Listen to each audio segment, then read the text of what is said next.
Hello friends, welcome back to Automation Testing Insider. This is Selenium Framework Development Part 10, and as you all know that we have been constructing data-driven framework with page object model design pattern, and this is hybrid framework as well. So guys, we are done with our framework and it's ready to use. It is available in GitHub, and I'll provide the GitHub link in the description box of this video. So let me show you like what are the different things we have covered as part of this framework. And we have started from framework architecture. We have seen the framework architecture, and we talked about different components in a framework we have created in that framework architecture, and later on we have implemented those different components in our framework.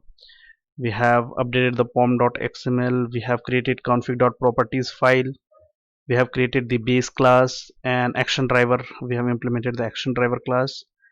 Later on we have written the page objects using page classes. We have created the test classes and written test scripts,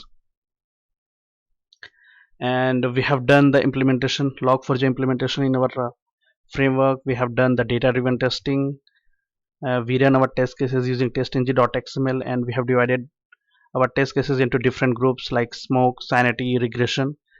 We have done the cross browser testing as well, cross browser and parallel execution. Later on we have implemented extent report, listeners, screenshots, and later on I pushed the changes to GitHub as well. And we have done CI integration, continuous integration with Jenkins. And in Jenkins we talked about how to generate the reports, extent report, and how to send the email with an attachment. Okay, so this is what we have discussed uh, over last few days session wise. And in the last video we talked about how to pass if you have more than 10 test data in your test case, how you can pass those test data in your script. We have implemented collection for that. Okay, so this is what we have seen in the last video. Now today I'll talk about oops concept. Basically oops already I have covered as part of Java tutorial, so I'll relate those oops concept based on this framework, how we can relate those oops concept in our framework, and later on I'll talk about the tips and conclusion of our framework. So this is what we are going to discuss today. Yeah, and guys, if you are new to my channel, then please subscribe this channel and click the bell icon to get the notification for upcoming videos. And if you like this video, then please share this video among your friends. So this is what we are going to discuss today. So oops concept is very important as part of the framework creation, and this is the core concept of the object oriented programming. Okay, and yeah, so basically this is an important question in every interview Selenium Java. So they will ask like how did you implement the oops concept in your framework. So basically they will ask with respect to your framework, your project. Okay, so they want to know like how did you implement the oops concept in your framework. They never will their intention is to ask about your project only. They will not ask like about the system defined interfaces and overridden methods. Okay, so basically they want to know like how in real time how did you implement these oops concepts. And oops concept are really important to create the framework because it simplifies the designing of the framework, so it's really important. So let me show you, already I have covered about oops concept. If you go to my blog, that is automationtestinginsider.com, and we have Java for Selenium, and here Java oops concept I have explained everything about the oops concept with the help of example, but today I'll show you how we can relate with our framework which I have created. Okay, so these are the different points inside oops concept. We have different things, properties of oops concept. So we have object, class, inheritance, abstraction, encapsulation, polymorphism. Okay, so these are the main points: inheritance, abstraction, encapsulation, and polymorphism. So we'll discuss about them, and I'll show you how we have implemented those in our framework. So let's talk about object and class. So whatever programming programming you are going to use, so it is based on object and class. Okay, so object is an entity which has state and behavior. So we have implemented this object and class in our framework. I mean, this is based on object oriented programming, right? So we have used object and class in our framework. So let me, and we have used a page object model, guys. So everything we have written in our framework is page objects, and we are returning the objects. So you can see the page navigation of this my store application as well. We have stored different page objects as part of our framework, and we are returning the object of the corresponding landing page. So let's say, take an example, if you are navigating from index page to search result page, we are returning the object of search result page. If you are navigating from search result page to add to cart page, we are returning the object of add to cart page. So this is how we can relate all the pages inside our framework in our project. Okay, and this is how we are returning the object.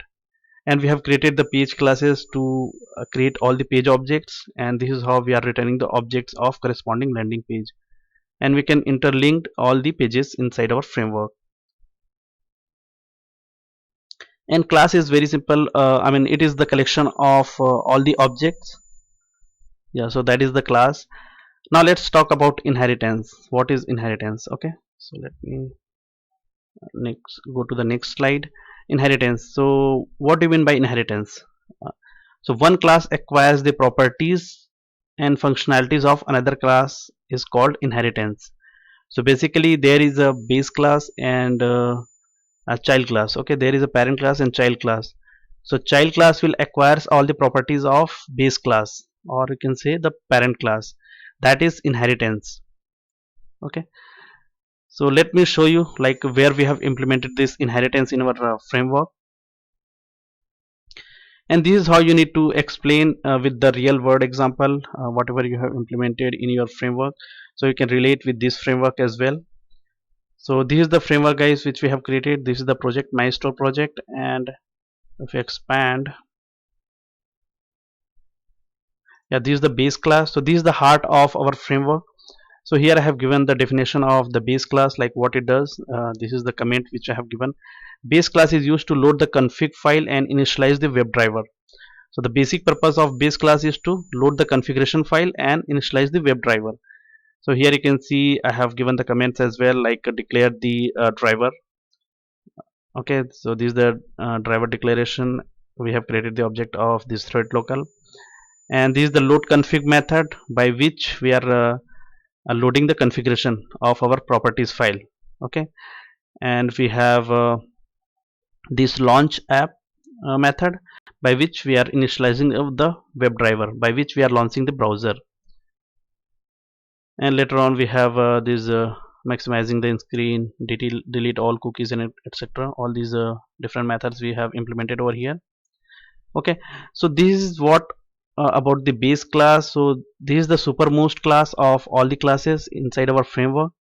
So this is the parent class, and all other classes, all the page classes, okay, all the page classes and test classes will implement this base class, because we are going to use the properties from this base class. We are going to use this driver, we are going to use this launch app method. So whatever common things are there, that should be defined in this side inside this base class. Okay, so this is how we can acquire the properties from this base class, and this is how you can relate this base class with inheritance concept. Okay, and what are the advantages of inheritance? So reusability. So this is the most important point of inheritance. Advantage of inheritance: a code can be used again and again. So since we have all the common things over here which can be used throughout the program, will be listed on here, we have implemented here. So that will be used throughout the program across different classes. Okay, so we have implemented we have extends the base class from this account creation page inside page classes, and we have extends the base class from test classes as well. Here you can see extends base class. So this is how we can acquire the properties from, we can reuse whatever we have written inside the base class inside other classes. It makes us write the less code, and the code becomes much more readable. So the designing would be very simple if you implement the inheritance, because no need to write the code again and again, and it will be very readable format. So you can easily understand that like how we have accessed the base class and how we have implemented the properties. So here you can see, since we have extended this base class from this account creation page, right? And here you can see we have used this get driver method, which comes from, if you push if you press control and click on this get driver, it comes to this base class. So this is the method which we called from base class. So directly we can implement all the methods, we can call all these methods from base class directly.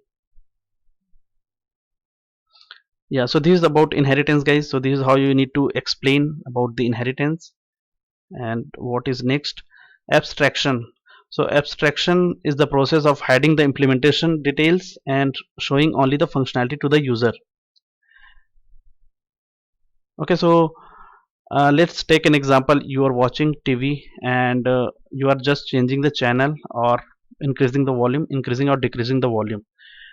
So you don't know what going inside, how the remote passes the signal to the TV, and how it works basically. Okay, we don't know about the internal things, and we don't care also.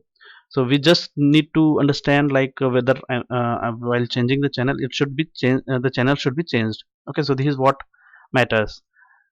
So in the same way we applied in the, I mean, same thing in our framework.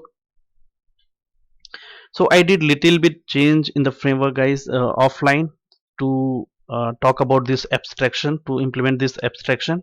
Okay, and we can achieve the abstraction in two ways. One is interface, and another way is abstract class. So basically interface, whatever methods we inside the interface, all will be abstract methods which doesn't have body. We'll just define those methods, and the implementation will be done in the subclasses, whatever whoever whoever implements this interface, implements the interface. Similarly for abstract class, but there is a slightly I mean different, I mean abstract class is slightly different than interface. We can have abstract methods and abstract non-abstract methods inside abstract class. Okay, so as part of our framework I have implemented a interface. So let me show you.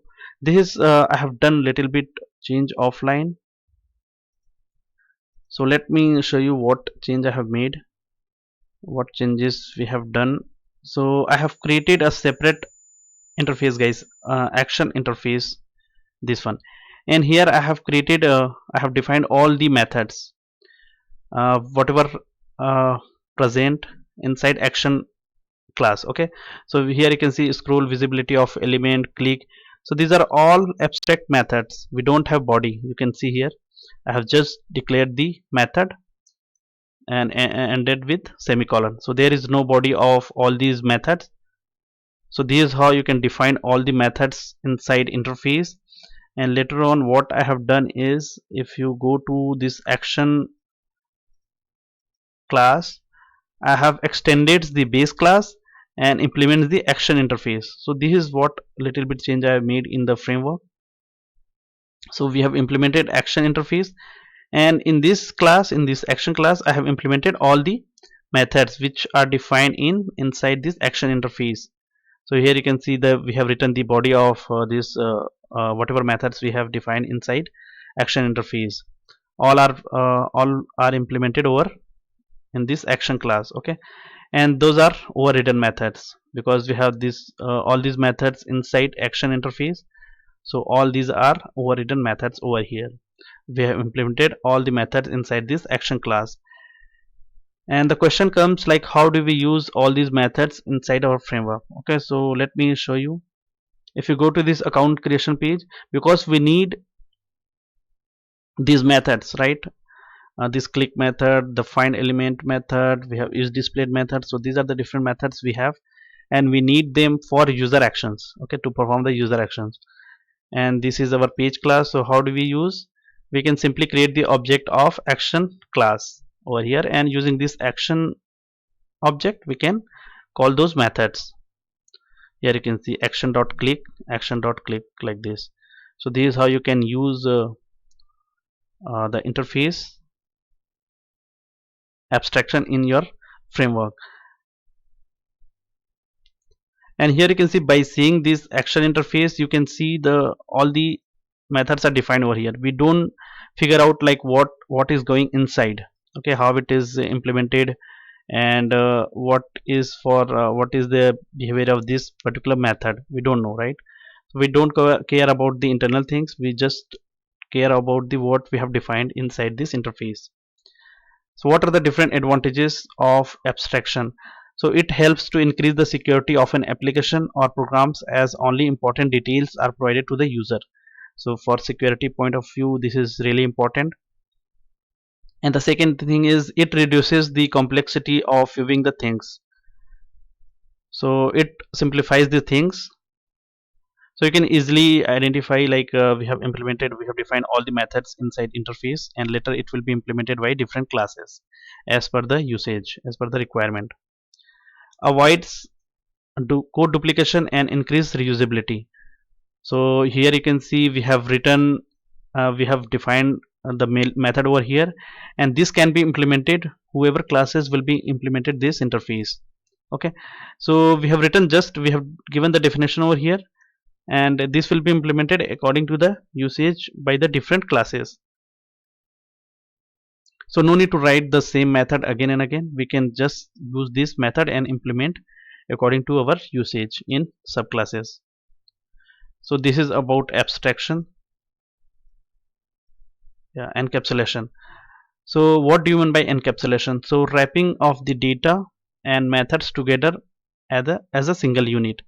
So that is encapsulation. Data is nothing but the variables, and methods together. Methods is nothing but the user action methods you can relate.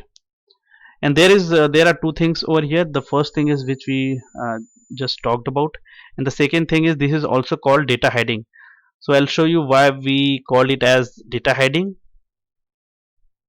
So let me talk about this one first, how the data and methods binding together.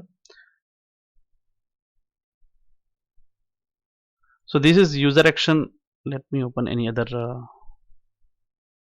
this fine. So here you can see, guys, we have defined all the variables over here, though these are the page objects. So we have defined this is web element, right? So these are the different web elements in our page, so nothing but the variables. And we have corresponding methods, user action method, because we are going to perform actions on using these methods, right, using these variables. So here we have create account method, by which we are performing some actions. Here you can see we are entering the first name, last name, entering the password. So these are the different things which we are performing by using this user action method. So this is how they are interrelated with each other. And the second thing is, this is also called data headings. Why we call it as data heading? Because all the variables inside this method, this page, I have declared them as private. Okay, so initially I did not do this, guys, because I want to explain as part of this particular video. So I have declared them as private, so this cannot be accessed outside of the class, because that I have given the access modifier private, okay, to all these variables. And these can be accessed using the public method. So here you can see this is I have declared this method as public, so this can be used outside of the class. So directly we cannot use these variables, so that is part of data hiding. Yeah, and there are a getter and setter method, guys. So by this constructor we are initializing the web elements, okay, so, and this is public. We are initializing the values of all these variables, initializing those variables using the constructor, and using this method, this user defined method, this create account method, we are accessing the values. Okay, so this is how you can do encapsulation. We can implement encapsulation in our framework.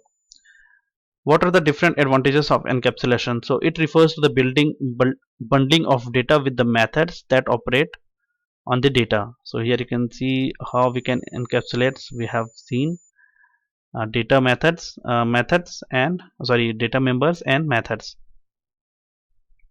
Encapsulation is used to hide the values or state of structured data object inside a class, preventing authorized parties direct access to them.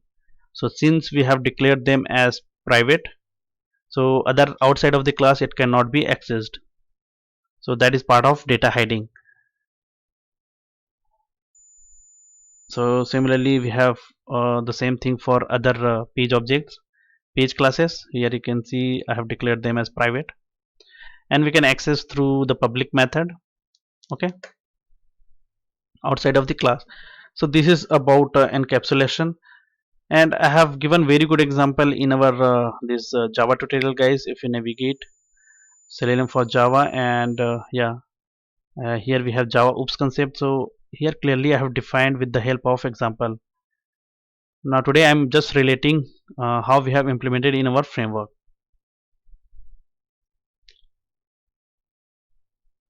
Polymorphism. So poly means many, and morphism means forms. Okay, so the polymorphism means many forms.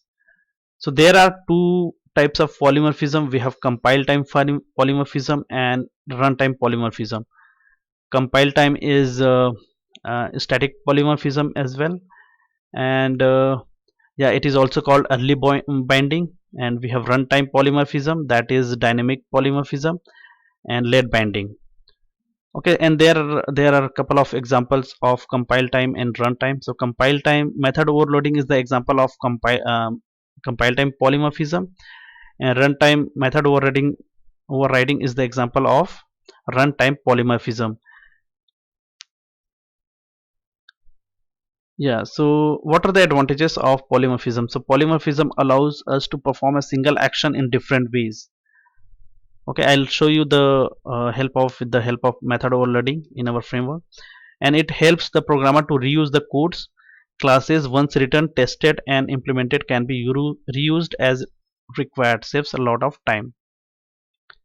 Okay, so let's talk about the method overloading first. So if a class has multiple methods having same name but different in parameters, it is known as method overloading, and I have implemented that in our framework. So let me show you. If you remember that, we have this login page class, okay, and here you can see we have couple of methods. Login method, here login method, and this is again login method, but the purpose is little bit different, guys, about this login method. The purpose is the same, like login into the application, but we are going to use this login method in different way, and this login method in a different place. Okay, so in case, let me open the application so I can show you better.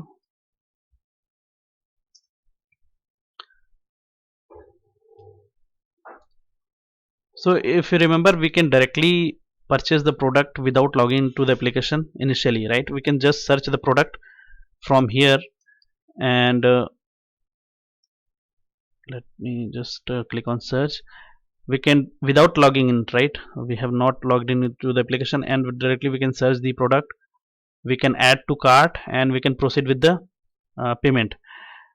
In this scenario, what happens is, when you add to cart and when you navigate further, before putting the address, before confirming the address, you need to log in into the application. So let me show you this one, this page navigation. So here you can see, so without logging in, we can go from index page, search result page, add to cart page, order page, and then we have to log in into the application. Okay, so, and that will return the object of address page. So this method uh, will be used for that particular scenario. And here you can see we have returning the object of address page. And if you are logging directly into the application, if you click on that sign in and log in into the application, then that will return the object of homepage class, right? Here you can see the homepage object. We are returning the homepage class object. And yeah, so this is method overloading, guys. We are using the same name, same method name, but the parameters should be different. So here you can see these two parameters are same, but we are passing one more parameter. We are just passing the object reference of home page over here, and here address page over here. So this is how we can differentiate two methods. Yeah, so the order should be different, the method the parameters should be different, the orders should be different, or if they have the same orders, then the return type should be different. I mean the method return type should be different. So here you can see this is home page and this is address page. So this is how we can implement the method overloading in the framework as per your requirements. Okay, method overriding. So we have already discussed about the method overriding at the time of explaining the interface. So whatever methods we have defined inside the interface, those will be overridden in the side inside this action class. So this is about polymorphism, guys, and let me, so I think we are done about the different OOPS concept, and there are few more things we have. Yeah, this keyword. So this keyword we have used in our framework. So let me show you any page, account creation page. So this class we have used, and there are different usage of this keyword. Okay, this is to initialize the current class object. Okay, and if you want to know about the different usage of this keyword, so you can refer this link. Okay, Java OOPS concept over here and this keyword. Similarly for super keyword, we have different usage of super keyword. Here we have written, I have created a post on this super keyword. So I have not done the super implementation in our framework, super keyword implementation, but you can just go through this article and you can understand about the super keyword. Here I have given the example as well in this particular video. Yeah, so that is done. Yeah, so as part of our framework creation, guys, we have created in different phases. So let me show you. Yeah, so we have divided them into different parts like development phase, execution phase, and continuous integration phase. So these are the different phases of our framework. Now let's talk about the next thing. So let's recap like what are the things we have done as part of our framework. What are the steps we have taken to create the framework. So first of all, we have created the Maven project, and we have updated the pom.xml. Okay, so for the different jar files, to get the different jar files, to download different jar files based on different dependencies, so we have used different dependencies to use those jar files. We have created the page objects using page factory methods. We have created different page classes. We have created the base class. We have created the base class to read the common values from properties file, or you can say the constant values from properties file. We have created the properties file. We have created the basic test case, and later on we have implemented all other components. We have implemented the log4j logs in our framework. We have parameterized the test using data driven testing. We run our test cases on desired browser using testng.xml or pom.xml. Later on we have seen the continuous integration part. We have pushed the changes to GitHub, and later on we have integrated the project with Jenkins, and we have improvised on our project by implementing the collection. So this is the maintenance part. You can do research and you can do some implementation in your framework.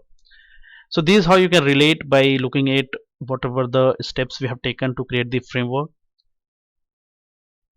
over last few sessions. Okay, and these are some tips, guys, to create the framework from scratch. So you should have the proper programming knowledge. Okay, so you should be good at the OOPS concept. You are using object oriented programming, especially for Java, so you should have good knowledge on programming language concept. Write page classes for all the pages. So let's say if you have 20 pages in your application, so you should write all the 20 page objects, okay, page classes. And test classes may be different, maybe differ based on the requirements. So let's say if you have 20 page classes, so it's not necessary that you should write all 20 test cases corresponding to those page classes. So it may be different based on your requirements. Write validations assertion in the test class only. So whatever assertions which you are going to provide, which you are going to validate in your application, that should be written inside the test class only. Write the user actions, whatever user actions which you are going to perform, that should be inside the page class only. Use proper weighting mechanism in page class. Synchronization, that should be implemented in as part of the page class only. Usage of proper naming convention of your framework. So let me show you. So here you can see this is the project name, and we have this the package name. So here you can see this starts with lowercase, and this is the class action.java, so it starts with uppercase. Okay, similarly we have this interface, it starts with the uppercase. And methods inside any class should have with starts with lowercase. So you should always follow the follow good naming convention for your framework. Always add the comments when you create the new class. So let me give an example of this base class. So here you can see I have written very good comment over here. Base class is used to load the config file and initialize the WebDriver. So basically if anyone looks into this base class, so he can easily understand like what it does, what is the purpose of this base class. And you can provide the comments like this on your whatever you are creating, the methods or whatever changes which you are going to make in your framework, in your class. Yeah, all the test classes should be independent as much as possible. So all the test cases should be independent, guys, so that there should not be any dependency of each other, okay, as much as possible, because in some scenarios you may need to relate one test case to another test case. So in that case you can use depends on attribute as part of testng. But try maximum as much as possible that all the test cases should be independent. Yeah, so I think we are done, guys. And as part of next series I'm going to provide the answers of Selenium questions which I have written on my blog. So few parts is still remaining, so let me show you.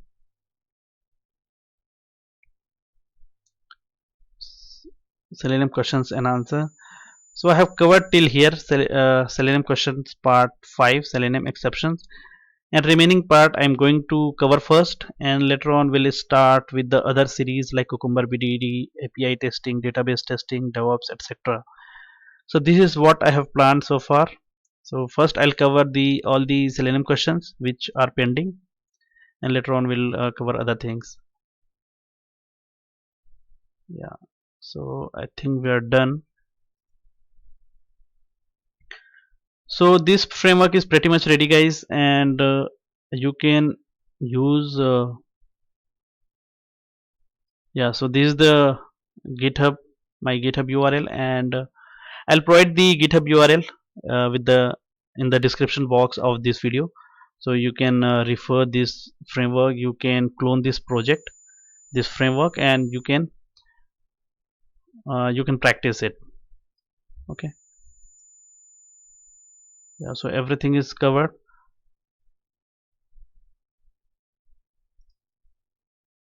So guys, if you like this video, then please share among your friends, and if you are new to my channel, then please subscribe this channel and click the bell icon to get the notification for upcoming videos. Thank you so much and have a nice day. Bye bye.